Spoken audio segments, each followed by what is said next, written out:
Bueno, chicos, hola. La clase de hoy la va a dar la profesora Melissa Mandolesi sobre comunicación, así que las dejo con ellas. En todo caso, después podemos hacer algunas preguntas si tienen preguntas para hacer. ¿Sí? ¿Ok?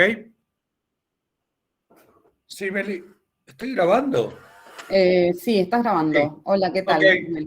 Déjenme ver si puedo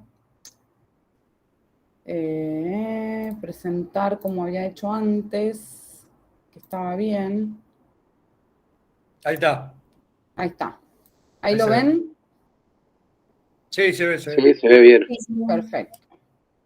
Bien, bueno, la idea de hoy es trabajar el tema de comunicación, ¿sí? Los autores que vamos a trabajar van a ser, bueno, Materlat y Materlat, Matelart, perdón, y Matelart, François Petit, Václavic, Bien Babelas y Jackson, son 3 autores que están en el programa. Como ven, es un montón de información, van a ver que hay una cantidad de información tremenda.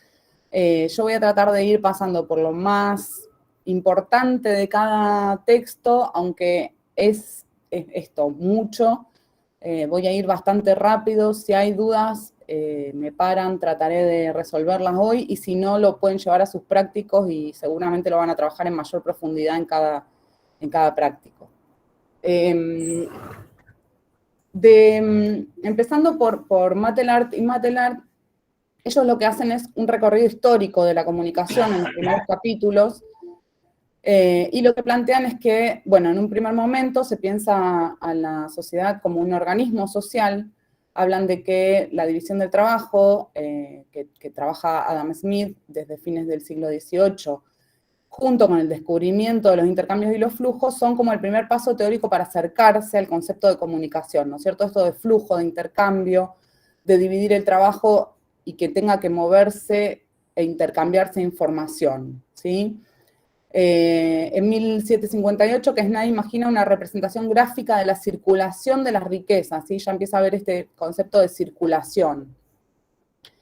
Después se pasa, y esto lo han trabajado seguramente en materias anteriores, la metáfora de lo biológico, lo social como biológico, ¿no? La biologización de lo social. A final del siglo XIX, el modelo de biologización de lo social se transforma en la idea general para caracterizar todos los aspectos de la sociedad y específicamente los sistemas de comunicación como agentes de desarrollo y civilización. Como que se piensa en esto de la metáfora de lo social como algo vivo, ¿sí? La sociedad como un sistema orgánico, con entramados, con tejidos, con redes, ¿sí? Entonces se habla de, bueno, en este caso se citan a Spencer, que habla de una sociedad organismo cada vez más coherente e integrada, donde las funciones son cada vez más definidas y las partes cada vez más interdependientes, ¿sí? Volvemos a esto del flujo de información, esto que decíamos antes de la división del trabajo, ¿no? Cada vez más específico todo y cada vez más interdependiente. Tengan presente, cuando hablamos de esto, piensen en el sistema abierto, ¿no es cierto? Ya vamos a ir más adelante a profundizar en esto, pero piensen en la relación que hay entre estas metáforas, si se quiere, de lo social con las metáforas de sistémicas, ¿sí?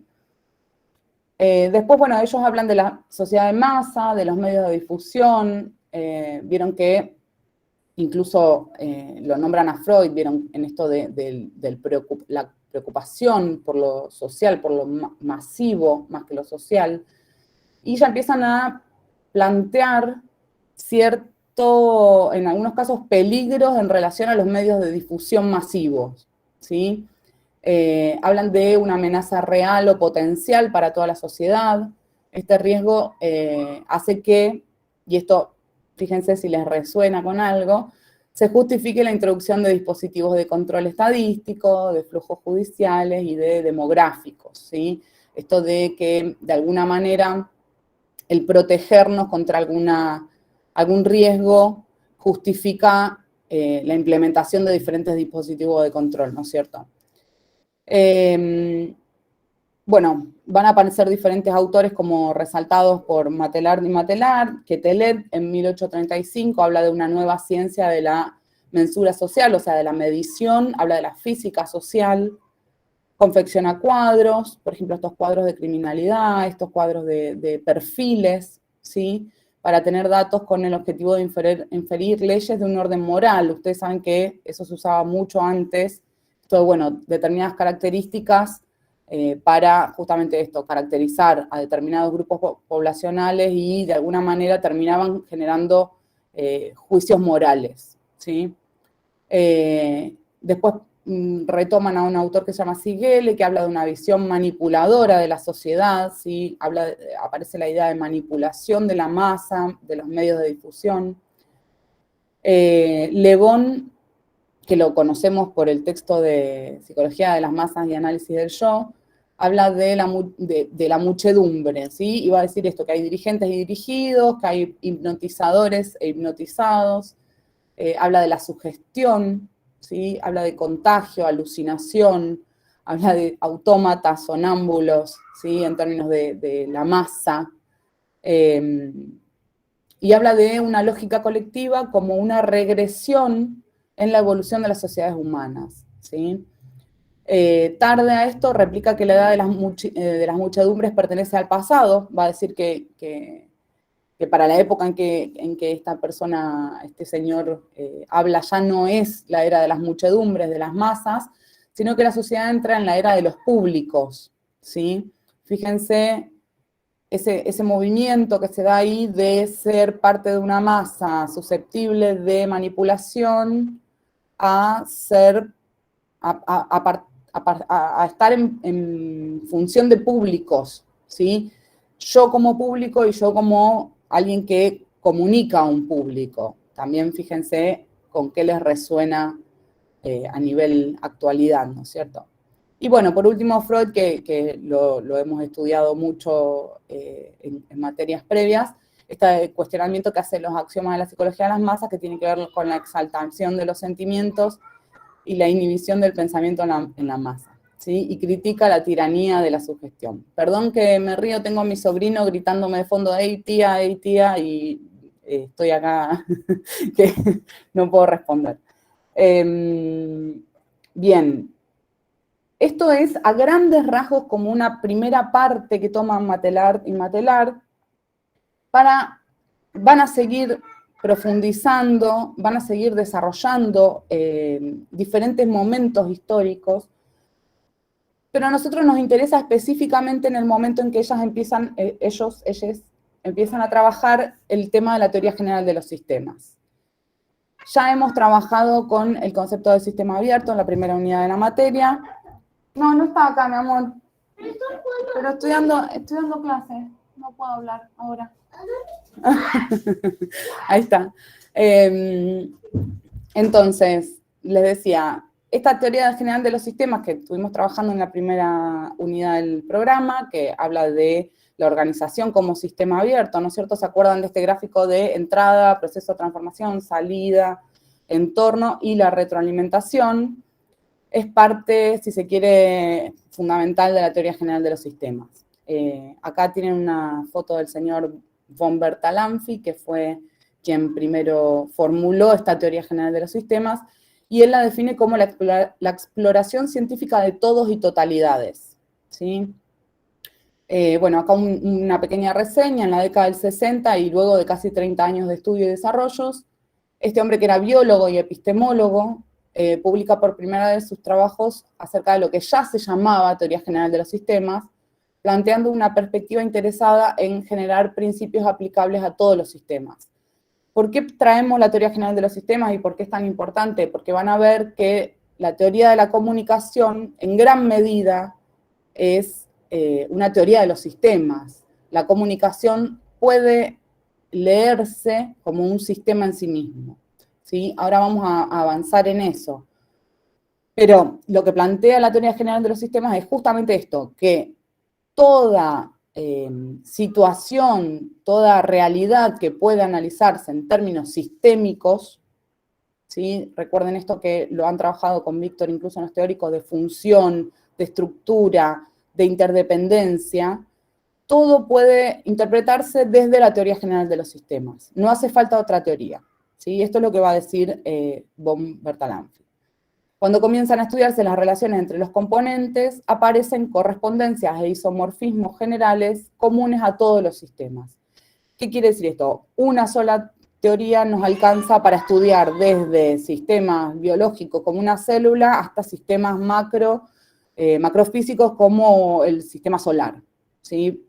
Por eso se llama sistema. Entonces, la teoría general de los sistemas proporciona un marco teórico unificador, tanto para las ciencias naturales como para las sociales, que se da tomando como base el concepto de sistema.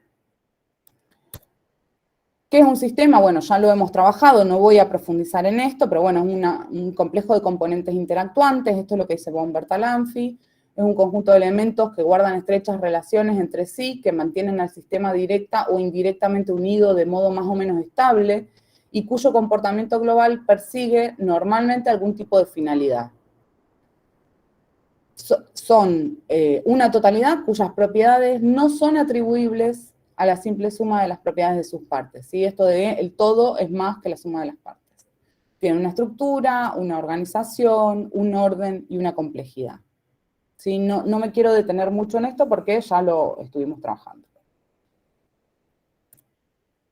Aparece en relación a la teoría general de los sistemas la cibernética. ¿Por qué? Porque de la cibernética proviene el concepto de retroalimentación, ¿sí?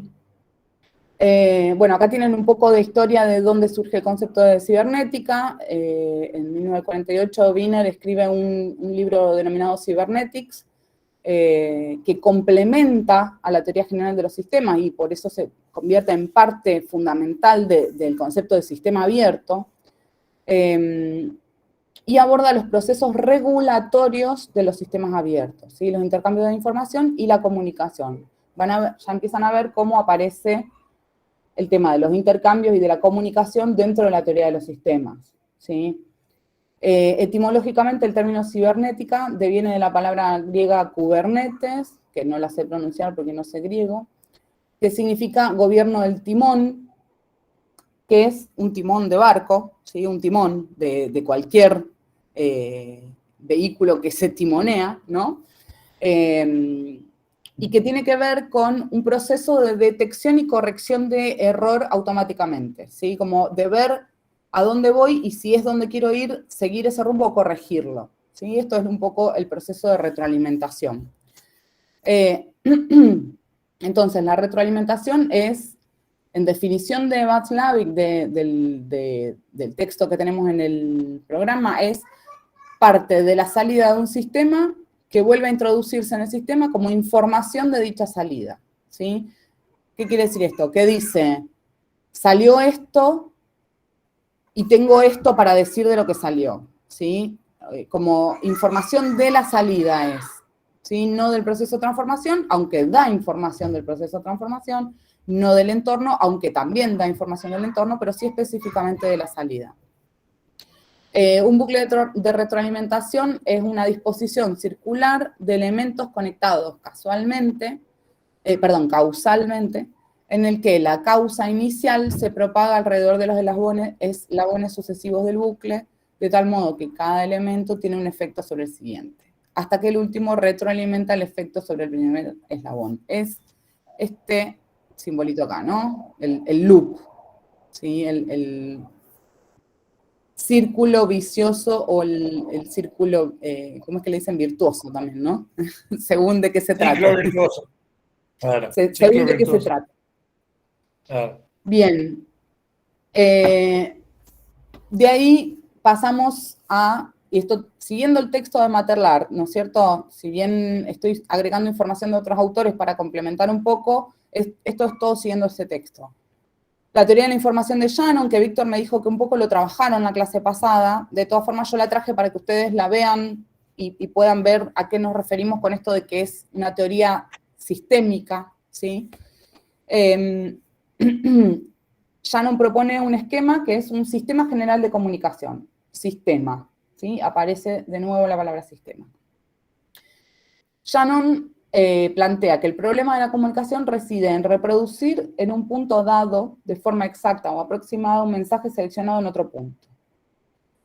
¿Cuál era el objetivo de este señor? Diseñar un marco matemático dentro del cual es posible cuantificar el costo de un mensaje, de una comunicación entre los dos polos de este sistema, en presencia de perturbaciones aleatorias, llamadas ruido, que son indeseables porque impiden el isomorfismo, ¿sí? La plena correspondencia entre los dos polos, o sea, entre lo que entra y lo que sale. Se llama teoría matemática de la comunicación, ¿sí? Esto es interesante para pensarlo un poco.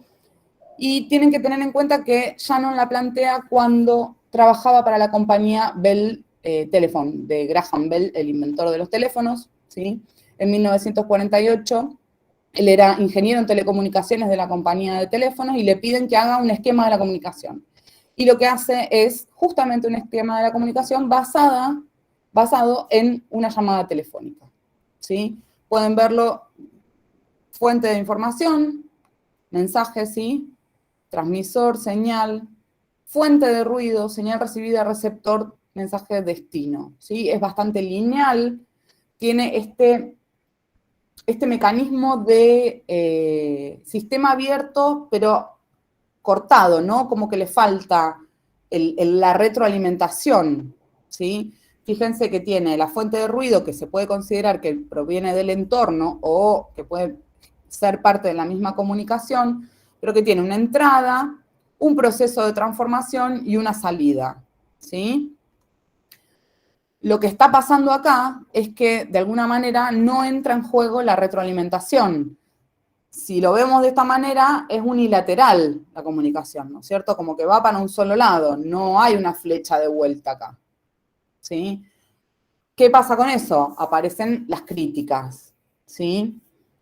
En los años 40, más o menos en paralelo, porque acuérdense que esto fue del 48, ¿sí? Se empieza a formar algo que se denomina, como coloquialmente se lo conoce como la escuela invisible, que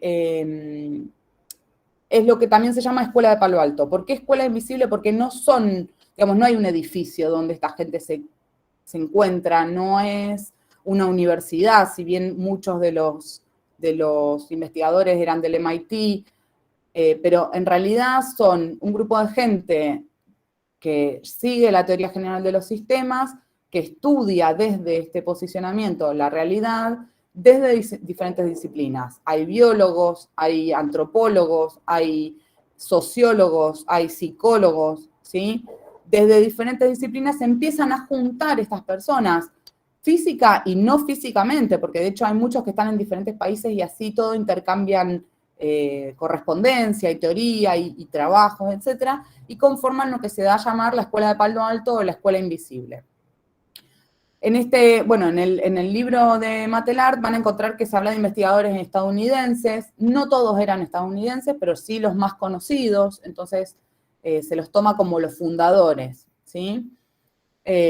Hablo en masculino, pero en realidad es interesante porque hay muchas investigadoras también dentro de lo que es la escuela de Palo Alto, que tienen reconocimiento, pero ahí bastante limitado, pero está bien hablando de inclusivo acá, porque hay varias. Esta escuela empieza en 1942, impulsada por Bateson, que era antropólogo, y se asocia con, Goffman, que ya lo conocen, Vaslavic, que es el autor que estábamos trabajando y que vamos a seguir trabajando, Bert Wistel, hay muchos autores diferentes. Trabaja en la comunicación a partir de un modelo circular retroactivo propuesto por Wiener, que es esto que decíamos de la retroalimentación que faltaba en el modelo anterior, ¿sí? que veíamos acá que no estaba. Van a intentar dar cuenta de una situación global de interacción y no solo tomar algunas variables aisladamente, ¿sí? Lo que van a decir es que seguir el modelo de comunicación de Shannon implica que la comunicación entre dos individuos es un acto verbal consciente y voluntario. Y como plantean Vaslavic, Velas y Jackson, que lo vamos a ver después más en profundidad, implica estudiar este fenómeno como unidireccional, perdiendo de vista que un individuo participa de la comunicación, ¿sí? No somos personas que vamos por la vida enunciando información y esperando que el resto la reciba sin dar nada a cambio, ¿no es cierto?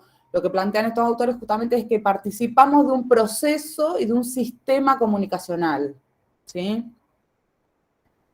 Voy muy rápido, tengo miedo de no llegar con los tiempos. Si tienen alguna duda hasta acá me preguntan, ya no sé si me están siguiendo incluso. No, dale, va bien. ¿Bien? Está Ok. bien. Sí, va bien.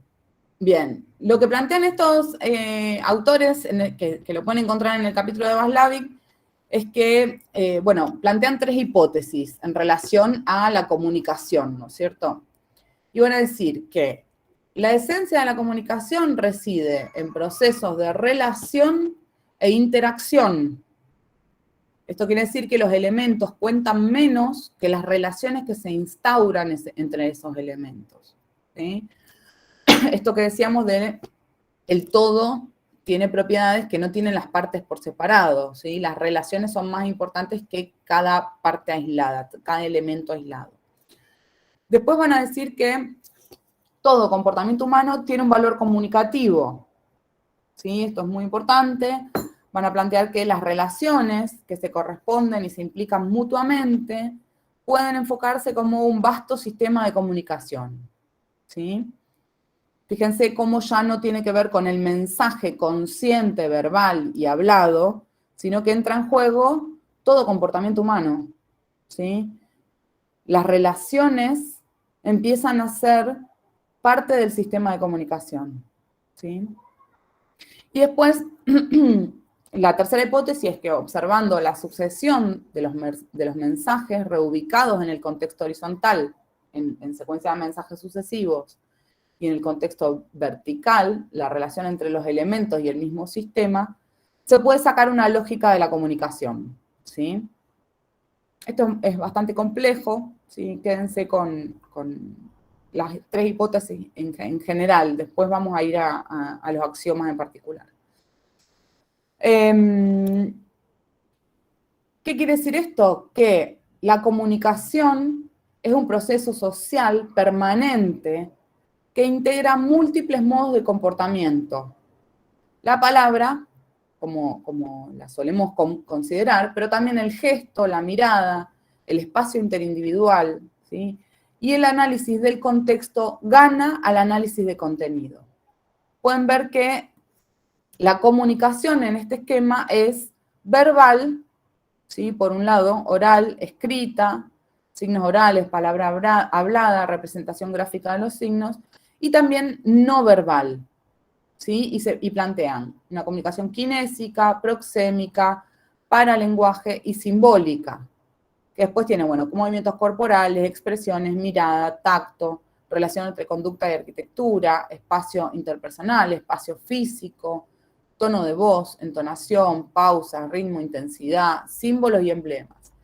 Piensen siempre esto, a mí me interesa, me parece súper interesante pensarlo en relación a la comunicación virtual que tenemos hoy en día, qué tipo de análisis de la comunicación, por ejemplo, no verbal podemos hacer, qué tipo de mensaje podemos interpretar a partir de la comunicación no verbal, qué falta de este gran análisis de contexto o de este gran proceso comunicativo, ¿no? Porque en este momento, por ejemplo, yo no los veo a ustedes, no sé si están escuchando, si están haciendo otra cosa, si dejaron algo haciendo o no, se fueron.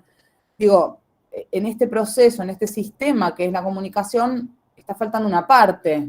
Yo no, en este momento no estoy en un proceso de comunicación, estoy emitiendo un mensaje al mejor estilo Shannon, esperando que no haya ruido en el medio y que ustedes estén recibiendo este mensaje, pero yo no tengo ningún feedback, ¿sí? Los 3 tipos de lenguaje. ¿Cómo 3 tipos de lenguaje? ¿Dije 3 tipos de lenguaje yo? Me parece que está hablando de lo anterior. Ah, del anterior. Claro. Las 3 Exacto. hipótesis. En realidad no son 3 tipos de lenguaje, son 3 hipótesis. Claro. Ellos, digamos, fundamentan su teoría, que vamos a avanzar ahora sobre esa teoría, en estas 3 hipótesis, ¿sí? Plantean esto, que la esencia de la comunicación está más ligada a los procesos de relación e interacción, ¿sí? Que en los elementos. plantean que todo comportamiento humano tiene un valor comunicativo, que ahora lo vimos recién en la otra diapositiva, esto de que entran en juego un montón de variables no verbales. Y la última es que si observamos la sucesión de los mensajes, podemos extraer una lógica de la comunicación. ¿Sí? Ahora vamos a ver qué es esto de la lógica de la comunicación. No se desesperen porque este es el, si se quiere, el más complejo de todo, este de la secuencia de mensajes, y esto es el más complejo de todas las hipótesis. Ahora la vamos a trabajar en profundidad. Profe, ¿esto no sería como los axiomas que después desarrollan? ¿No es Después la misma desarrolla lógica? axiomas, tal cual, después desarrolla axiomas que se basan en estas hipótesis, pero los axiomas son 5, ¿sí? Las hipótesis son 3 y son en las que basa todo el trabajo que hace después para llegar a esos axiomas, ¿sí? Acá tengan en cuenta la diferencia entre qué es una hipótesis y qué es un axioma, ¿sí? Piénsenlo como la hipótesis, como esto que yo me planteo antes de empezar un estudio o una investigación para después corroborarla o no, ¿sí? Y si la corroboro, hago esto de plantear axiomas, por ejemplo, o plantear principios, ¿sí? Ahora ya vamos a llegar a los axiomas, no desesperar, no desesperar. Gracias por la retroalimentación. Bien. Bueno, esto de vuelta, les digo, piénsenlo en sus cotidianidades, con los mensajes de WhatsApp, piensen qué tipo de cosas faltan en esos mensajes, qué pasa cuando hay un malentendido, ¿sí? Qué pasa cuando yo leo algo con un tono que quizás no fue el pretendido, qué pasa cuando uso, por ejemplo, un emoji, ¿sí? Estoy hablando de una comunicación no verbal simbólica, ¿sí? Que estoy queriendo transmitir ahí, ¿sí? Y esto también, obviamente, en la presencialidad, se da en todo momento, ¿sí? Estamos todo el tiempo dando información, comunicando, ¿sí? Los axiomas de la comunicación, los queridos axiomas de la comunicación, esto que les decía, que Václavic, Babel y Jackson terminan diciendo que a partir de esas hipótesis, ellos pueden afirmar que la comunicación tiene propiedades básicas, ¿sí? Que quiere decir que todo sistema de comunicación cumple con estas propiedades, ¿sí? Y que encierran consecuencias interpersonales. ¿Cuáles son estos axiomas? Y esto tatuado en el brazo. La imposibilidad de no comunicar, ¿sí? Acuérdense de esta primera hipótesis que decía que todo comportamiento es comunicación. No hay nada que sea lo contrario de conducta, ¿sí? No hay no conducta o es imposible no comportarse. Ahora, si aceptamos que toda conducta en una situación o interacción tiene valor de mensaje, que es lo que decíamos recién cuando decíamos que hay una comunicación no verbal que está compuesta por todas esas conductas, es decir, que de esto se deduce que por mucho que uno lo intente, no puede no comunicar. ¿Sí? ¿Se entiende esto? Yo estoy sentada, de brazo cruzado, de pierna cruzada, mirando cómo pasa un tren y algo estoy comunicando. ¿Sí? No hay forma de no comunicar. ¿Se entiende este? Esto sí les voy a preguntar uno por uno si lo entienden, porque esto es importante que los entiendan. Primer axioma. Bien. Si hay dudas, me lo van preguntando, me las van dejando en el chat si no quieren hablar.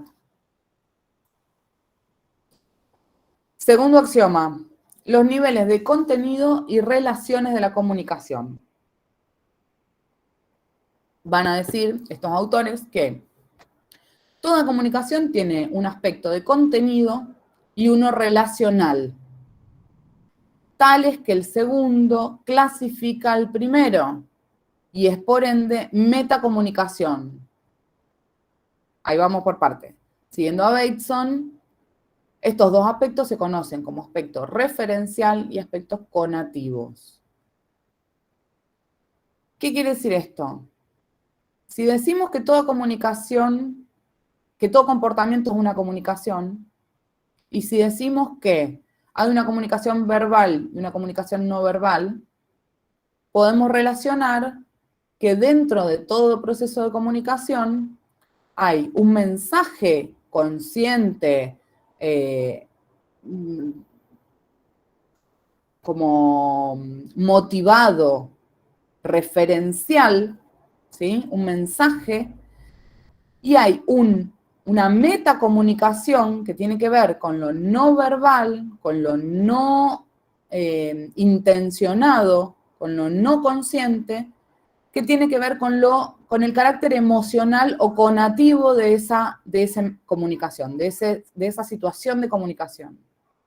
Y ese aspecto conativo va a clasificar al aspecto referencial, es decir, el contexto de ese mensaje, la forma en que yo transmito ese mensaje, la situación específica, los gestos, mi postura, mi cara, va a decir más que lo que estoy diciendo. ¿Sí? No sé si se entiende. Piensen, por ejemplo, cuando alguien se ofende y se ofende y se va y se queda en un rincón y se enoja y uno le dice, ¿qué te pasa? Nada, pero es evidente que algo está pasando, ¿sí? Entonces, en esa situación en la cual hay una metacomunicación, que es lo que no se está diciendo, sino lo que está a nivel ambiental o relacional, ¿con qué se quedan? ¿Con lo que les dice o con lo relacional? ¿Sí? ¿Se entiende esto?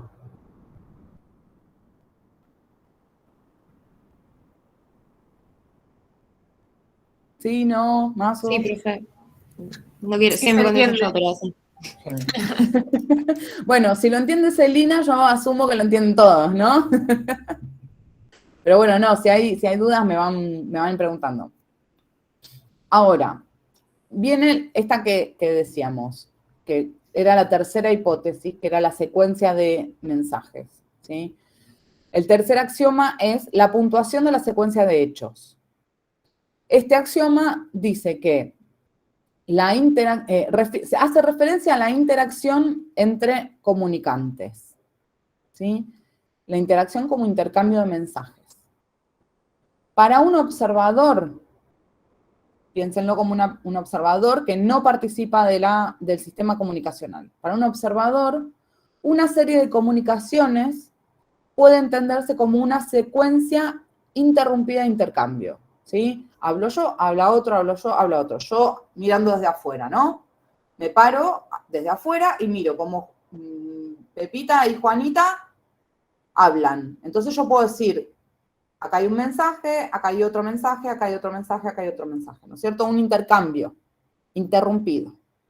Sin embargo, para las personas que participan en la interacción, hay que introducir una secuencia, una puntuación, perdón, para que se organice esa interacción y esto provoque distintas conductas, ¿sí? Como que la gente que está dentro de la comunicación no ve esa secuencia interrumpida de mensajes, sino que se ve en un todo, ¿sí?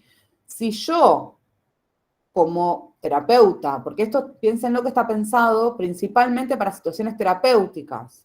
Piensen que la teoría sistémica es una teoría de terapia para la terapéutica de grupos, parejas, etcétera, donde hay un sistema comunicacional que no es tan uno a uno. Si bien después uno puede aplicarlo en terapia individual, piensen que tienen, no sé, como ejemplo, ¿no? Un ejemplo así hiperburdo, les voy a decir, pero piensen que tienen una pareja adelante que está en una conversación y ustedes pueden ver este ida y vuelta y pueden ver dónde se interrumpe esta secuencia de mensajes y qué implicaciones tienen estos mensajes para la conducta de cada uno.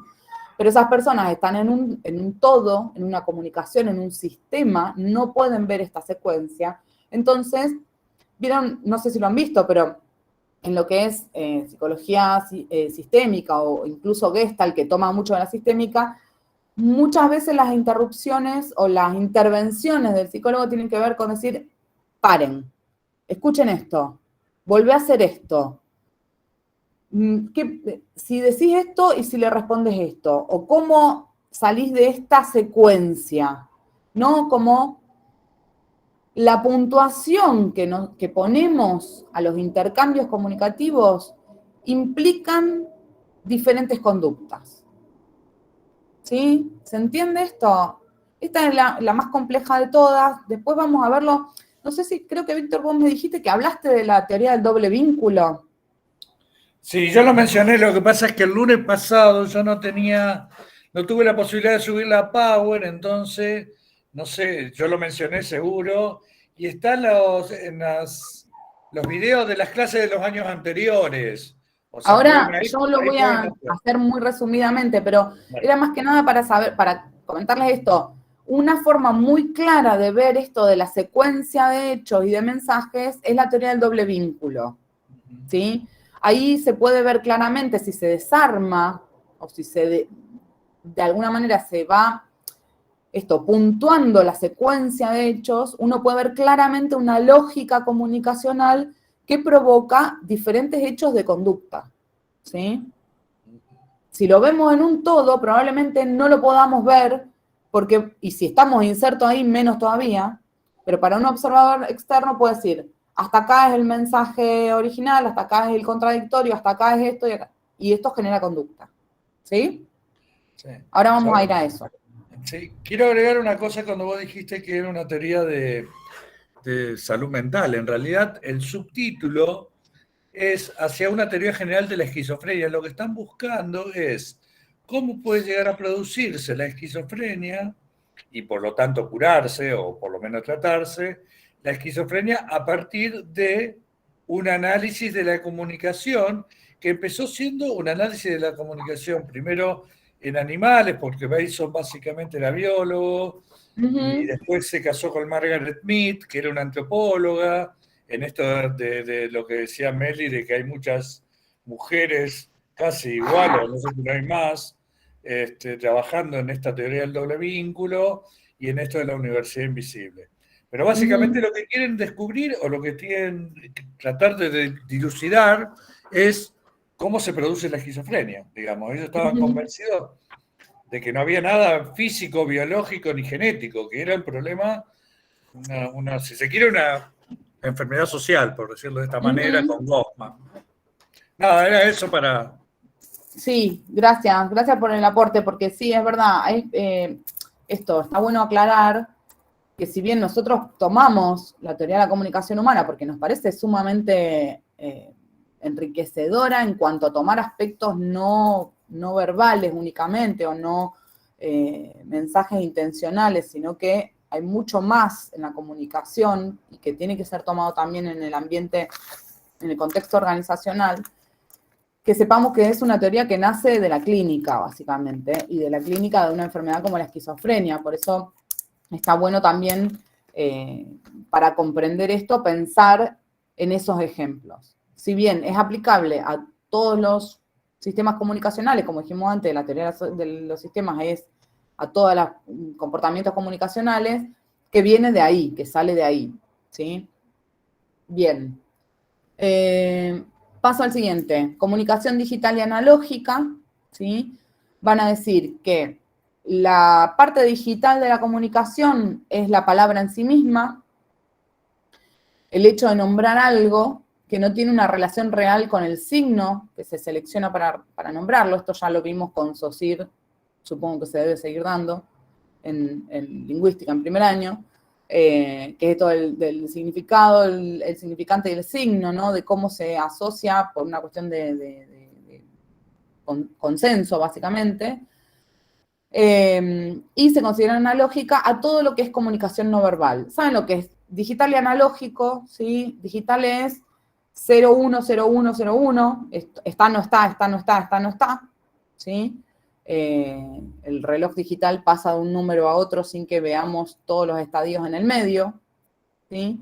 Y lo analógico tiene que ver con un flujo constante, ¿sí? Como esto que, en este caso, obviamente, cuando hablamos de comunicación no verbal, cuando hablamos de un reloj podemos ver los segundos, podemos ver, incluso hay relojes que tienen los milisegundos y toda la parafernalia, y vamos viendo cómo la hora pasa de un lugar a otro. En un digital vemos el cambio y ya. Lo mismo en una canilla digital y en una analógica. En la canilla analógica yo voy abriendo y va saliendo cada vez más agua, y en la digital es, aprieto un botón, sale un montón de agua y se para, ¿no? No hay forma de ir regulándolo. Entonces, si lo pensamos en esos términos, la palabra es digital porque hablo o no hablo, escribo o no escribo, está o no está. Y la comunicación no verbal es analógica porque está todo el tiempo por detrás. ¿Sí? Está todo el tiempo comunicando. Toda conducta es comunicación. No hay posibilidad de apagarlo o del cero. Es siempre algo fluyendo. ¿Sí? ¿Se entiende? ¿Estamos con el cuarto? Esta es la más difícil para mí de entender. ¿La de la comunicación digital y analógica? Sí. Pensalo, a ver, pensalo como esto. Yo en este momento, bueno, vos ahora me ve en la cabeza nada más, pero si yo estoy, no sé, lavando los platos, ponele. Estoy lavando los platos, estoy limpiando.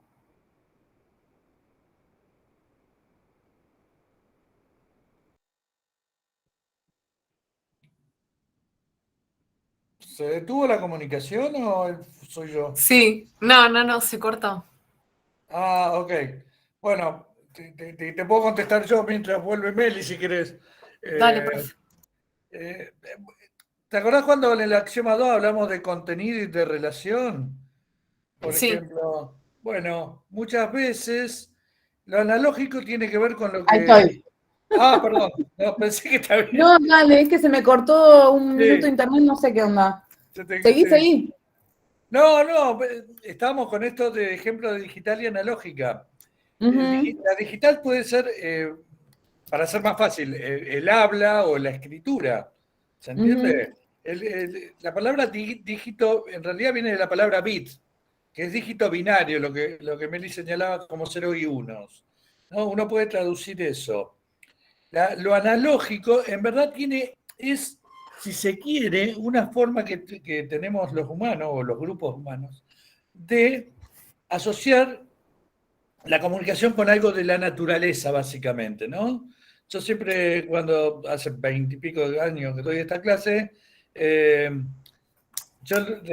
bueno, tampoco yo me veo, porque como Meli nos vemos en la cabeza, pero, por ejemplo, guiñar un ojo significa una cosa, y eso es una comunicación analógica. El ejemplo más común es el reloj, ¿no? El reloj que señalaba Meli, el reloj digital es este reloj que te marca el número neto, por decir el 1, el 2, el 3, el 25, bueno, el 25 no, el 12, ¿se entiende? Y el analógico en realidad es, si ustedes lo piensan, una analogía, ¿sí? O sea, si se quiere, una representación, una nueva presentación de lo que es el reloj de sol, que fue el primer reloj que existió. O sea, un palo en el medio y de acuerdo a dónde estaba el sol y a donde hacía la sombra, esto era la hora que existía. Era un flujo continuo, como decía Meli, con respecto a lo del agua, ¿no? A lo de la canilla, a las canillas digitales y Ujú. analógicas.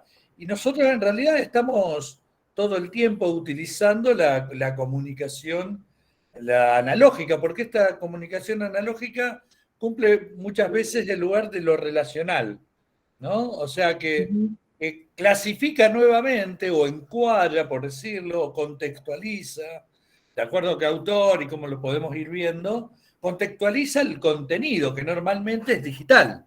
¿Se entiende? Ujú. Cuando yo digo, bueno, empecemos a las 8, la clase empieza a 7:30, y guiño el ojo, quiere decir que empieza a 7:30, 7:35, 8 menos 20, ¿se entiende?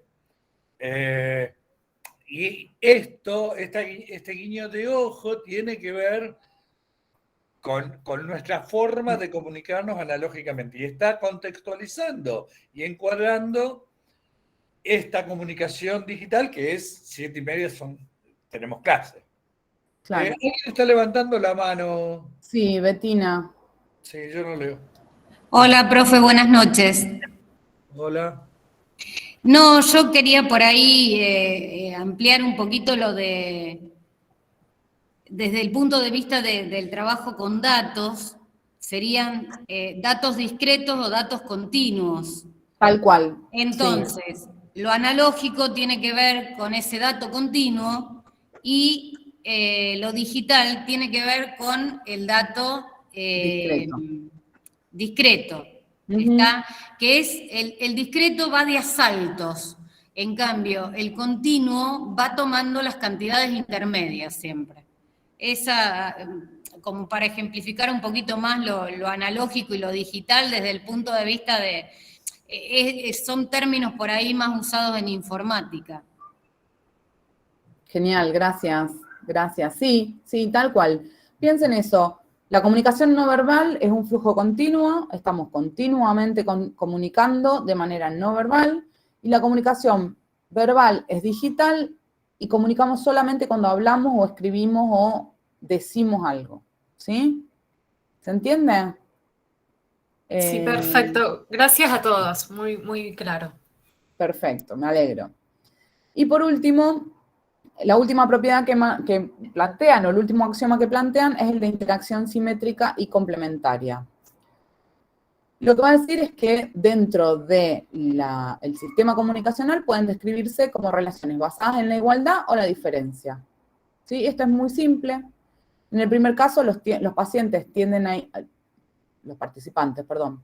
Bueno, los pacientes también, pero los participantes de la comunicación en general tienden a igualar su conducta recíproca.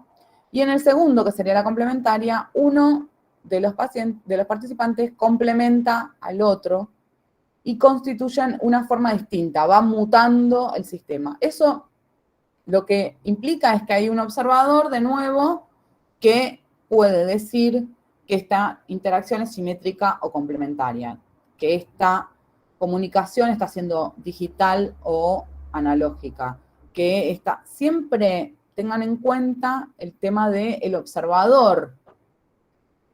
Puede ser un observador interno, analizando la secuencia de comunicación, y generalmente cuando hablamos de espacios clínicos o espacios organizacionales en general, siempre lo vemos como un observador externo al flujo comunicacional, ¿no? Yo, por ejemplo, como consultora organizacional voy y veo cómo se dan estos procesos comunicativos dentro de un espacio organizacional. ¿Qué cosas se comunican digitalmente? ¿Qué cosas se comunican analógicamente? ¿Cuál es la secuencia en la que se puntúan los hechos y los mensajes? ¿Cuál es el nivel de contenido y cuáles son las relaciones de la comunicación?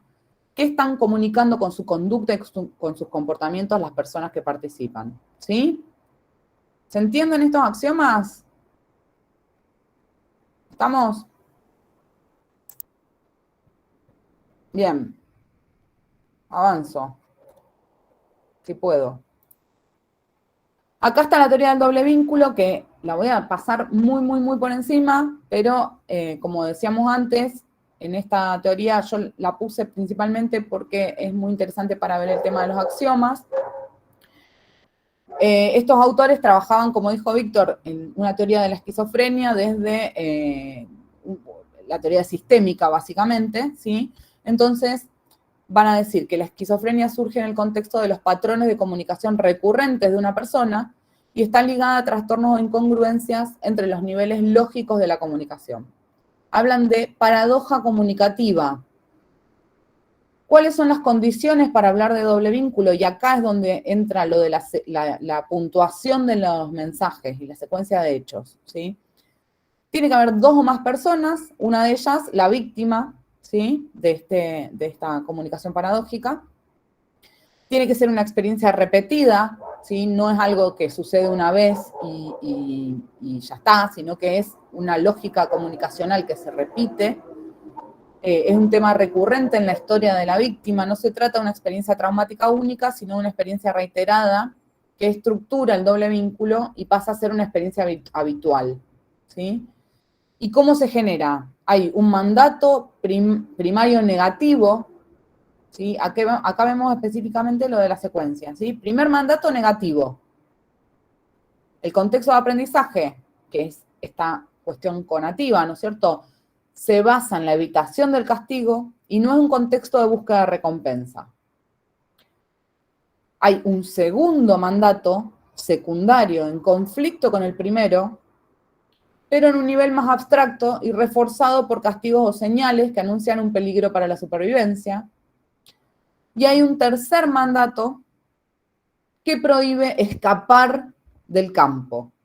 O sea, sí o sí tiene que haber un tercer mandato que haga que no haya escapatoria entre el primero y el segundo, que son contrarios.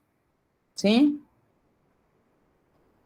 El ejemplo más básico y que no entra dentro de lo que se considera doble vínculo de esquizofrenia, pero que sí es un ejemplo muy habitual y muy, que lo han traído mucho en ejemplos cuando damos esta clase, es cuando a los chicos, a los niños se les dice, ¿por qué hiciste esto? Respóndeme.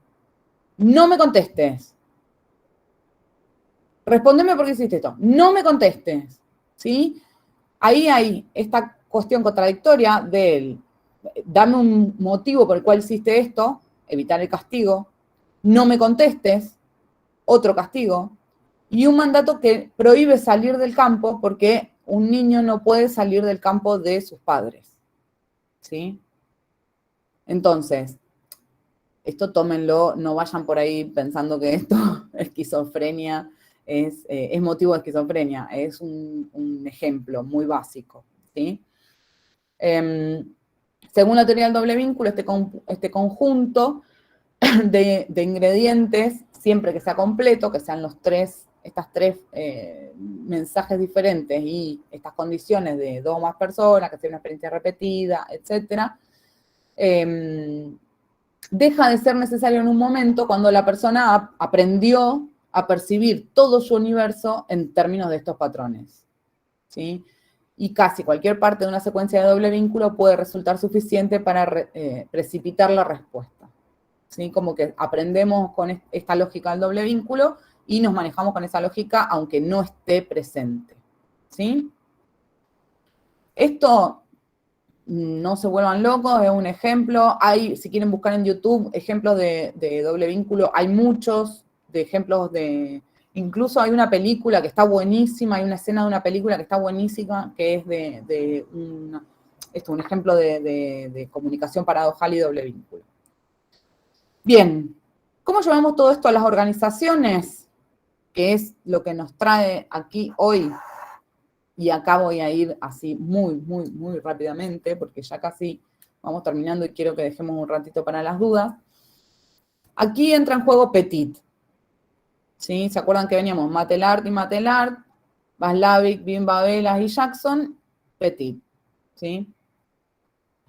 Lo que va a decir Petit es que cuando intercambiamos ideas y sentimientos en nuestros trabajos, perseguimos la búsqueda de cierta modificación de comportamientos, actitudes, representaciones o conocimientos. Esto lo toma de Flamel. Y va a decir que el proceso de comunicación es una herramienta social que permite la interacción humana. ¿Qué este proceso de comunicación, qué tres cosas posibilita? Permite mantener la interdependencia entre los elementos que la organización necesita para el mantenimiento de su sistema interno. Recuerden el capítulo de Petit de la primera unidad que habla de que la organización hace 3 actividades para mantener su sistema. Entonces, la comunicación facilita que se puedan realizar esos 3 mecanismos a partir de la interdependencia e interacción, ¿sí? Permite la apertura al entorno y la capacidad de establecer y mantener intercambios mutuos de información, ¿sí? Es el vehículo, la comunicante con el entorno, ¿sí? Y condiciona la existencia y eficacia de las organizaciones. Y este último es importante tenerlo en cuenta porque muchas veces cuando trabajamos con organizaciones, gran parte del problema es la comunicación, ¿sí? Factores a considerar en cualquier situación de comunicación. Siempre tengan en cuenta que esto está pensado ya en la organización, ¿sí? Lugar donde se desarrolla la comunicación, recuerden aspecto conativo, distancia física, aspecto conativo, soporte utilizado para la comunicación, aspecto conativo, estatus social de las personas participantes y representaciones ajenas según el contexto sociocultural de la comunicación, experiencias anteriores de la comunicación, personalidad de las personas participantes, motivaciones para comunicar, conocimiento de los hechos de la situación, elección de palabras, sistema de referencia, código compartido o no, manera de expresarse, entonación, ritmo del discurso oral escrito, gestos, mímica, mirada. O sea, fíjense que de todo lo que señala, en su gran mayoría, de hecho casi exclusivamente, habla de que lo principal a tener en cuenta es lo no verbal, es lo no intencional, ¿sí? Lo intencional entra en la elección de las palabras, ¿sí? En lo que yo voy a decir de manera digital. Todo lo demás es analógico, ¿sí?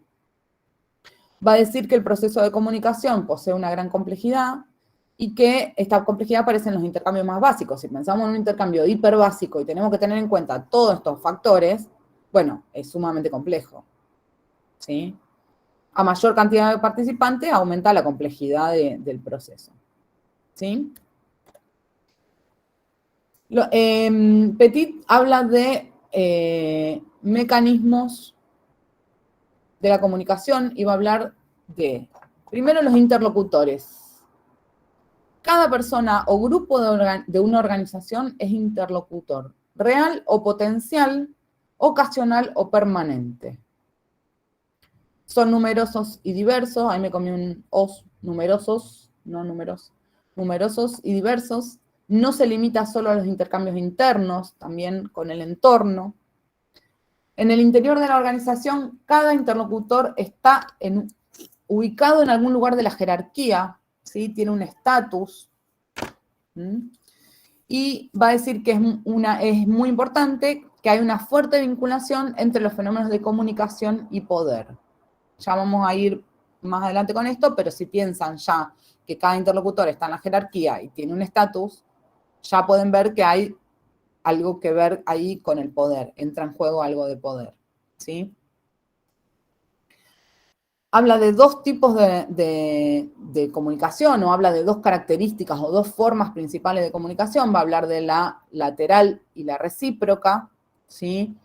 La comunicación lateral tiene mucho que ver, si se acuerdan, que lo vimos antes, el esquema de Shannon, que era un emisor, un receptor, con algunas cosas en el medio, pero era muy unilateral, ¿no es cierto? Esto de lateralidad implica para un solo lado. Yo enuncio algo. Y la recíproca tiene que ver con este feedback que le agrega la teoría general de los sistemas y la cibernética al esquema de Shannon, ¿sí? Iba a decir que la comunicación lateral y la recíproca tienen sus ventajas y sus desventajas. La lateral tiene como ventaja la rapidez, es clara y ordenada, son comunicaciones más urgentes y protege distancia y da seguridad psicológica al poder formal, a quien la enuncia, ¿sí? Piensen, por ejemplo, en esta clase que ha sido principalmente comunicación lateral. ¿Qué es eso? Es rápida. Tengo 40 diapositivas que tengo que llegar a darlas. Rápido, claro y ordenado. Voy siguiendo un orden con mi diapositiva y no se me mezcla. No es urgente porque, bueno, es un contexto en donde no hay urgencia. Y protege, me da distancia y me da seguridad psicológica ante la posibilidad de que ustedes me puedan preguntar cosas, ¿no es cierto? Si bien yo abro a que ustedes me puedan preguntar sus dudas, es verdad que cuando no me preguntan, yo estoy protegida, porque si ustedes me preguntan algo que yo no sé, me encuentro absolutamente desprotegida ante este feedback, ¿se entiende? ¿Cuáles son las desventajas? Que si ustedes no me preguntan, quizás no lo entienden. Imprecisión. Insatisfacción del receptor. Se deben estar muriendo de aburrimiento ustedes. Y afecta la moral. Esto baja la moral. Si nosotros estuviésemos acá todos charlando, intercambiando y tratando de comprenderlo entre todos, seguramente muchas personas estarían mucho más enganchadas con la clase que ahora que estoy hablando yo sola. ¿Sí? Hace una hora. Dios, qué aguante, ¿eh? Y después, las ventajas de la comunicación recíproca tienen que ver con mayor precisión y exactitud. ¿Por qué? Porque uno tiene la posibilidad de preguntar si no entiende algo, de repreguntar cuantas veces sea necesario. Mayor éxito a la tarea. Se supone que van a entender mejor si me pueden preguntar todo lo que no entienden.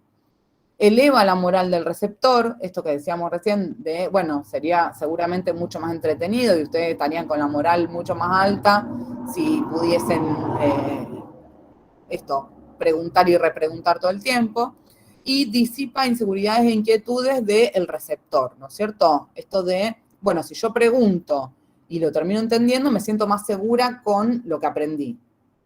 ¿Cuál es la desventaja? Y que es más lenta, que probablemente no lleguemos a dar las 40 PowerPoint porque vamos a ir parando mucho, que desprotege al emisor, ¿sí? En ese caso yo estaría más expuesta a que me pregunten cosas que no sé, a sentirme en un lugar menos de autoridad o lo que sea, y que es más ruidosa y desordenada. Si todos pudiesen hablar al mismo tiempo y hacer preguntas todo el tiempo, sería esto bastante más caótico, ¿no es cierto? Canales y redes comunicacionales. Petit va a plantear que entre el campo psicológico de las personas y de los grupos y los canales de comunicación que forman parte del campo social de la organización, hay una relación ecológica. Esto lo toma de Kurt Lewin, no lo vimos antes, pero Matelart y Matelart hablan de Kurt Lewin, de la teoría del campo, traten de tenerla clara porque es una teoría muy importante para lo que es organizacional, bueno, institucional también, después pueden que tomen algo de eso. Pero va a decir esto, hay una relación ecológica. ¿Qué quiere decir esto? Que se da todo en el mismo espacio. Esto que decíamos antes de los aspectos conativos, referenciales, digamos, aspectos conativos y referenciales, los relacionales, que tienen que ver no solo con lo emocional o con lo no verbal, sino también con toda la situación en la que se da la comunicación, hace a un tipo de comunicación, a un canal, a una red comunicacional que es de ese lugar, que tiene que ver con ese campo. Es una relación ecológica, ¿sí? ¿Se entiende esto? Y va a decir que hay dos tipos de redes, digamos, en realidad dos tipos de canales que conforman la red real de comunicaciones. ¿Por qué real? Porque podemos decir que la red de comunicaciones formal de una empresa está formada por canales formales, planificados, ¿sí? Estos que determinan qué canal hay que seguir para cada categoría de información. Esto de lo formal, como veníamos viendo la organización formal, el grupo formal, bueno, hay canales formales. Esto que dice, bueno, para comunicarte con tu jefe lo tenés que hacer por correo a este correo. Para comunicarte con tu compañero lo tenés que hacer por tal sistema de mensajería. Y después están los canales informales, que son los no previstos, los que surgen espontáneamente. Y para hablar de la red real, tenemos que hablar de ambos tipos de canales al mismo tiempo, ¿sí? Piénsenlo como superpuestos, ¿sí? Está el canal formal que estamos manteniendo nosotros y está después, qué sé yo, el grupo de WhatsApp que tienen entre ustedes, que es un canal informal, ¿sí? No está pensado por la organización, sino que está planteado por el grupo de estudiantes, ¿sí? Elliot Jacques, que lo retoma Petit, va a hablar de barreras de la comunicación, ¿sí? Se va a encontrar con que, en realidad, bueno, esto de barreras no lo piensen solamente en sentido restrictivo, ¿sí? No tiene que ver solamente con que, con algo negativo, ¿sí? No es una barrera como algo negativo. Va a decir que hay una segregación adaptativa que permite conservar un nivel óptico de comunicaciones entre grupos por la creación de barreras selectivas. ¿Qué quiere decir esto? Que los mismos grupos van creando barreras para que no entre aquello que perturba, ¿sí? Y que es adaptativo, que de alguna manera permite conservar este nivel óptimo de comunicaciones, que permite seguir funcionando óptimamente. Y después hay una segmentación inadaptada que tiene que ver con crear barreras contra la comunicación como defensa contra el estrés entre grupos, de modo que impide la transmisión de informaciones importantes. Ahí es cuando se da un corte de canal entre diferentes niveles o sectores de un equipo. ¿sí? Cuando no se transmiten informaciones importantes y eso impide el funcionamiento óptimo y la comunicación entre los grupos. ¿Estamos? ¿Qué pasa ahí? Aparece la figura esta de nuevo de Kurt Lewin y aparece esto que decía Petit al principio de que estaban en relación la comunicación y el poder. ¿Sí? Esta figura del portero de canal o portero en los canales es una figura que de alguna manera condensa los conceptos, las categorías de comunicación y de poder. Kurt Lewin va a plantear que para analizar cualquier fenómeno social que tenga carácter comunicacional es necesario conocer la psicología de los porteros y las fuerzas que incluyen en ellos. ¿Qué es un portero de canal? Víctor no sé si lo dio esto porque es el tema de Víctor. Un portero de canal, yo esto lo aprendí con él hace muchísimos años. Un portero de canal es portero, viene de arquero, ¿sí? Vieron que en otros países a los arqueros se le dice porteros, que son de alguna manera los que atajan o dejan pasar las pelotas, ¿no? Entonces esta figura tiene que ver con quienes reciben información y la ponen en circulación o no. Deciden qué información circula y qué información no circula en la organización. ¿Quién es portero de canal? Todos los miembros de una organización pueden ser porteros de canal en diferentes momentos. ¿Sí? Perdón, algo que no dije antes, lo de la comunicación lateral y la comunicación recíproca, como tiene ventajas y desventajas, se dan todo el tiempo, no es que una organización tiene siempre comunicación lateral o siempre comunicación recíproca. Dependiendo de la situación y dependiendo de qué sea necesario, se va a dar una u otra, ¿sí? Vuelvo a los porteros de canal. Cualquier persona en determinada situación puede ser portero de canal. Podemos hablar de una recepcionista, podemos hablar de un portero o una portera real de un colegio, podemos hablar de un jefe que se entera de algo y no lo transmite, o lo transmite a determinadas personas, o lo transmite en determinado momento y no en otro, ¿sí? Por eso, Kurt Lewin plantea que es muy importante conocer la psicología de los porteros y las fuerzas que influyen en ellos, ¿sí? ¿Por qué? Va a plantear que las personas que se convierten en portero de canal para determinadas situaciones van a determinar cuándo transmiten información y cuándo no, a partir de su personalidad, de motivaciones propias, de sentimientos, de necesidad de pertenencia a grupo o no, de sentimiento de pertenencia a grupo o no, de la cultura, del estatus social y organizacional y de sus conocimientos. ¿Qué quiere decir esto? Si yo me entero que mañana van a informar que dentro de un mes la facultad vuelve a ser completamente virtual.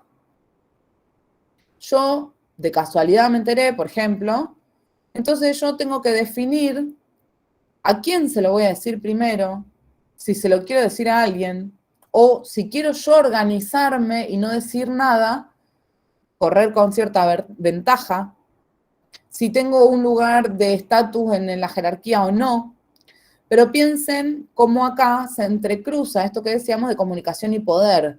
Yo tengo una información que me puede llegar a dar cierto poder, ¿sí? Piensen acá en esto de saber poder y qué hago con esa información, qué comunico, qué no y cómo lo comunico puede hacer a ese poder, ¿sí? ¿Se entiende esto de portero de canal? Sí, se entiende. Bien, no sé si, Víctor, ¿querés agregar algo? Ay, no está. Hola, sí, estoy. Sí. Estaba con el micrófono apagado, perdón. Sí, yo les recomiendo cuando lean el capítulo 2 de Petit, que es de donde nosotros básicamente lo tomamos, que hay un pie de página sobre Kurt Lewin y los porteros de canal, y nosotros si bien Meli acá puso todo, digamos, completo, el análisis de Portero, nosotros básicamente dividimos lo que sí básicamente tienen que saber para poder pensar entre lo que es una motivación cognitiva y una motivación emocional, digamos, dividiendo en esta psicología clásica que tiene que ver con la teoría cognitivo-conductual hoy, digamos, o con la teoría de la disonancia cognitiva hoy.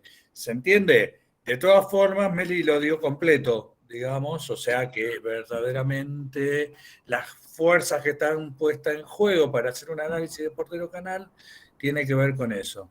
Bien, me parece que está bárbaro. No, muchas gracias muchas gracias por el halago, pero no creo que haya sido para tanto.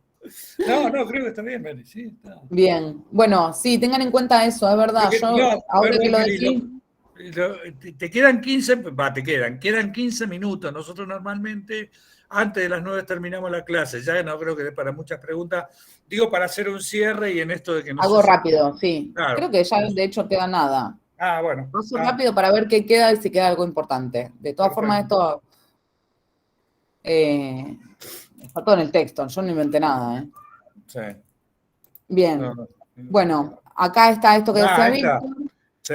La motivación o la estructura cognitiva, que es lo que puede llegar a motivar o que puede influir en lo del portero de canal decida o no transmitir una información. Redes de comunicación, ¿sí? Esto sépanlo, es importante, ¿sí? Petit habla de red centralizada y de red circular, y ahí se ve claramente cómo circula la información, cómo se mueve la información en las diferentes redes, ¿sí? Y van a ver que tienen características muy similares a lo que se habla de comunicación lateral y recíproca, ¿sí? Se van a encontrar con que hay mucha similitud, si bien no es lo mismo. Después va a hablar de cuáles son los contenidos más importantes de la comunicación en las organizaciones, que tienen que ver los centrados en la tarea, los centrados en las necesidades psicológicas, y una clasificación diacrónica que toma de Arduino, pero esa no quiero profundizar ahí, léanlo, no es complejo, ¿sí? Y después va a hablar de las alteraciones de la información, que pueden ser reducción, acentuación, asimilación, consolidación, y por último, la absorción de incertezas, que transmito esto del teléfono roto. En mi época, no sé si sigue existiendo, había un juego que se llamaba el teléfono roto o el teléfono descompuesto que se daba esto, bueno, transmitir una información y ver cómo llega, y qué se va perdiendo en el camino, qué se va consolidando, qué se va acentuando, qué se asimila con qué, y qué incertezas se absorben en esas comunicaciones. Lo que no entiendo, ¿qué hago con lo que no entiendo? ¿Lo transmito como no lo entiendo o me lo quedo? ¿Sí? Muchas gracias. Terminé. Bueno, al final te sobraron como 10 minutos. Me sobra. Pero hablé como... Voy a parar la filmación, la grabación, pero ustedes pueden hacer preguntas, quedan 10 minutos más o menos, y pueden hacer la pregunta que quieran. Esta clase yo cuando